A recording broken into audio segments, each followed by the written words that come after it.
Good morning, everyone. It's Tuesday, August 30th, 2016. Um, I have just wanted to share some dreams that I've had. Now, I don't usually dream that much, and when I do dream, most of the times, even if they're anxiety-provoking dreams, I can't remember them. I just know that I dreamt and it was upsetting. But when I dream and then I remember the dream, and I can retain the memory of the dreams, they're prophetic. They mean something. Now, I believe that these dreams were speaking to me personally, but I decided that I'm going to share them with you because they may speak to you. Some of these dreams are a representation of the time that we're in right now. This Luciferian world and the rise of evil from the pit of hell, which many of you who have acute discernment can feel. The level, the decibel level rising of evil. That's a very specific gift that I know some of you have because I've heard you speak of it. So the first one, I had all 4 dreams like within a week. And I didn't write all of them down because I remember. And I didn't look a lot of them up because they were self-explanatory. I understood what they meant. But the first one I had to look up. And the first one was that I won the lottery. And specifically $53,000. So I didn't look it up right away. Actually, the Lord prompted me this morning when I was waking up to look up that number 53. Now first, let's get out of the way what lottery means. And a lottery means to raise money by selling a number of tickets and giving prizes to the holders of those numbers that are drawn at random. Okay? A process or a thing whose success or outcome is governed by chance, which means there's nothing that you can do in your power to make that happen. Basically, and if the Lord gave me this, so what he's saying is that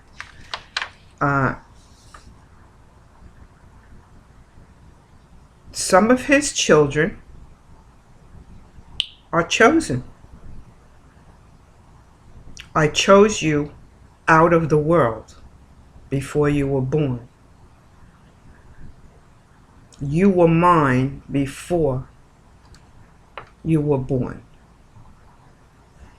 Now, 53 in the Greek is hagnos, H-A-G-N-O-S, which is the phonetic pronunciation of 53.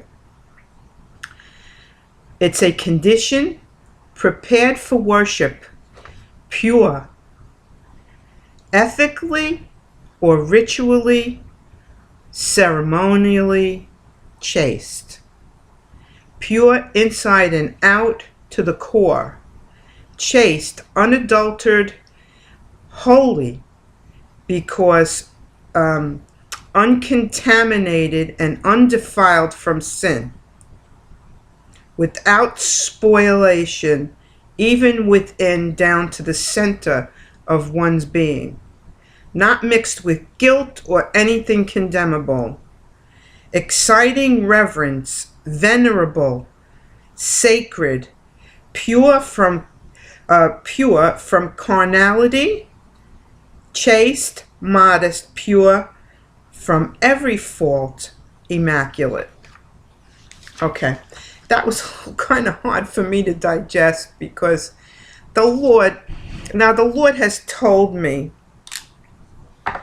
who I am to him. He told me the beginning of 2015, sometime last year. I asked him because my life was so strange, and I felt like I had no free will. And I'm not a Calvinist, because I see people out there that have free will. I'm talking about myself. I felt like I didn't have the free will to do things that other people did. That, like I said before, I was on a short leash. And I didn't understand that. Okay? I didn't understand that because I saw other people doing things and I wasn't permitted to do them. If I tried to do them, they would bear no fruit. I was stopped from doing many things. And the Lord told me that I was a Levite. Okay?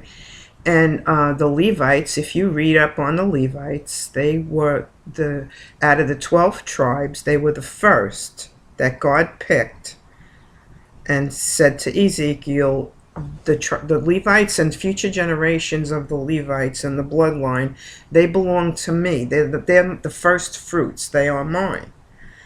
And when Ezekiel divided the land between the 12 tribes, the Levites did not get any land.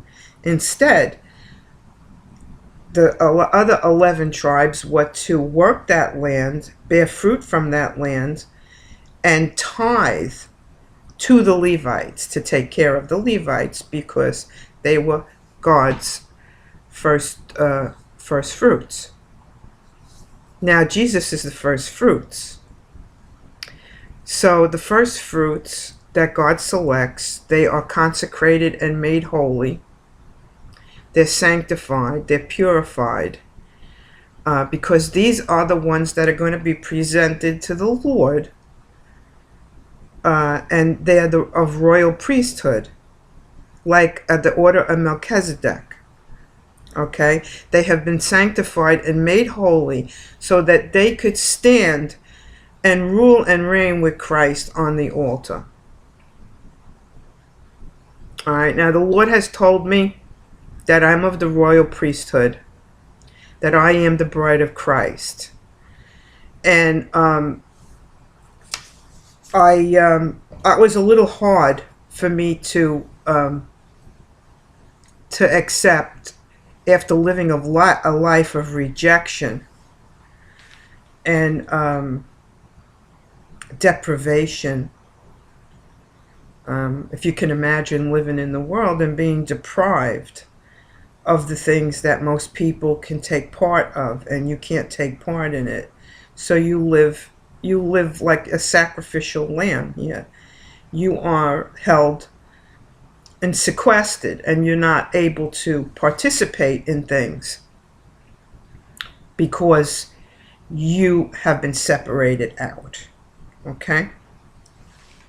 Once you understand that, and now you feel like it's an honor and a privilege, because you're not feeling that, you're an outcast or a misfit.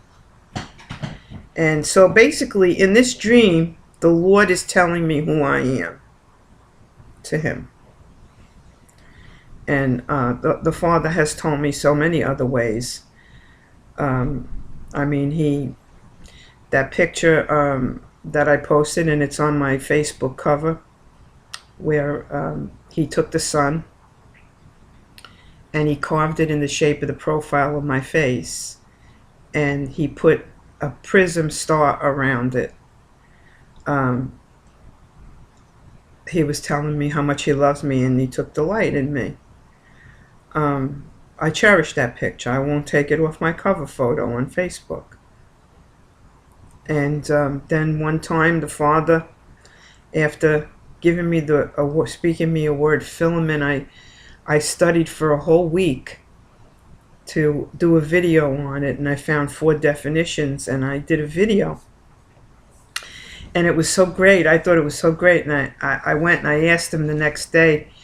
I went out into this field, and it was just me and the sun, and was no people around, and I was saying to him, "What do you think, Pop? Did you like that video that I did, you know?" And there was no sun out. It was all clouds. I says, "I hope you like what I did." You know, the filament was the sunburst. Okay. And part of that video was about the light bulb, you know, the filament inside the light bulb, and the reason that it illuminates is because nothing can get inside of it. No gases can get inside of it. It's contained like in a bridal chamber. And so that day I was sitting in the car, and all of a sudden the clouds parted. And when the clouds parted and the sun broke through the cloud, I heard a light bulb break in my ear, and a hot piece of filament from the sun shot down and hit me right on the cheek. It was hot.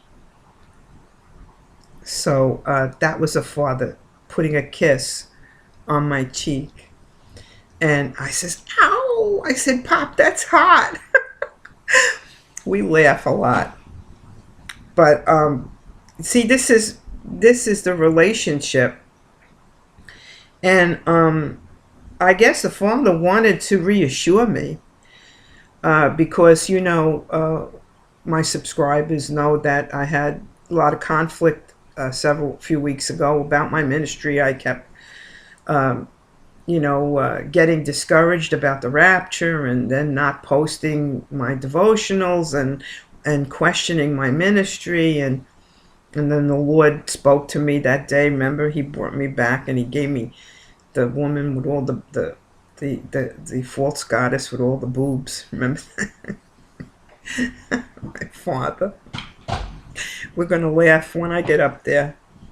After I bow, we're going to smile and hug each other and laugh. Okay, so now the next dream I had was I was running from these plastic monsters. And they had these long arms, and they were wrapping themselves around me, and I was ripping them off and running and running. And all I could remember is that I was opening a door and going to hide in one room, and then they would get in there, and then I would run out, and I'd go into another room. And I remember the lock was the old-fashioned hardware, like on these houses that were built maybe in the 40s, the 30s or the 40s, where, you know, they had the crystal doorknobs, and the plate below it had like that little horseshoe thing where, like, if you turned it, you locked the door. It was like that. And I remember going in one room and locking that door, locking myself in there. And then I said to someone in the dream, "Well, what did they do to you once they get you?" And the person says, "Well, they make you think like them." So that was that dream. I'm sure you know what that means. Then the next dream I had was there were these hairy monsters, always with long arms, you know, they were on my back, and I kept throwing them off my back, and they kept coming on my back and trying to wrap their arms around me. And in the dream, I just kept running and running, throwing them off, and then another one would come on, and I would throw that one off, and another one would come on, and I would throw that one off. And that was that dream. It just kept repeating.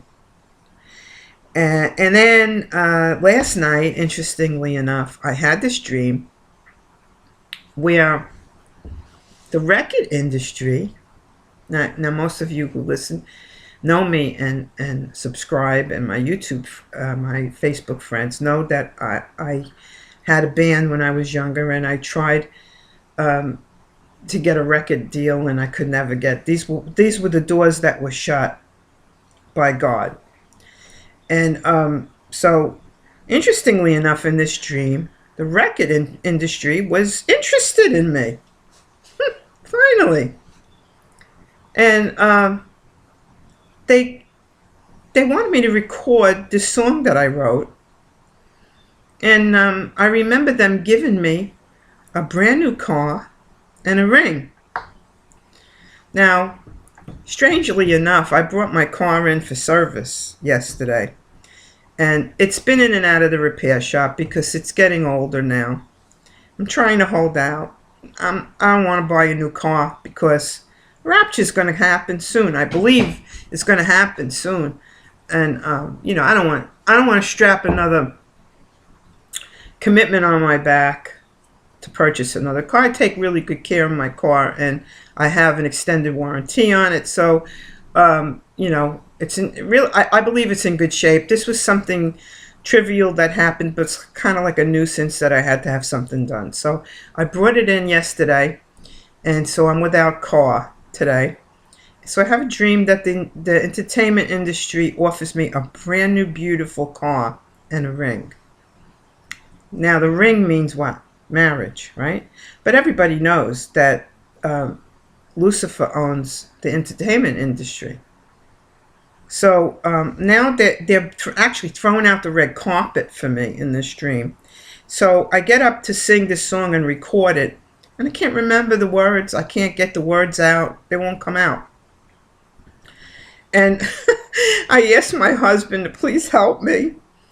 And I'm saying to the record label administrator, I said, I didn't, I'm not prepared for this. I said, because I never thought you wanted me, so I didn't prepare. I never thought you would pick me. So I never really rehearsed my song for you.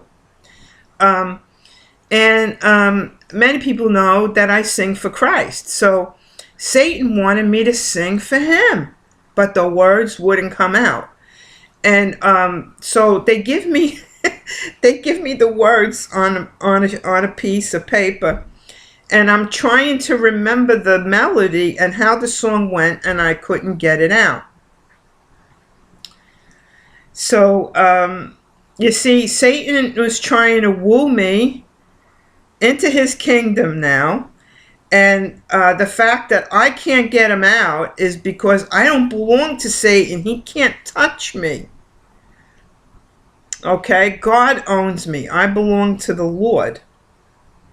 But I thought this was very interesting because all of these dreams, with the exception of the first one, was me being pursued by the enemy.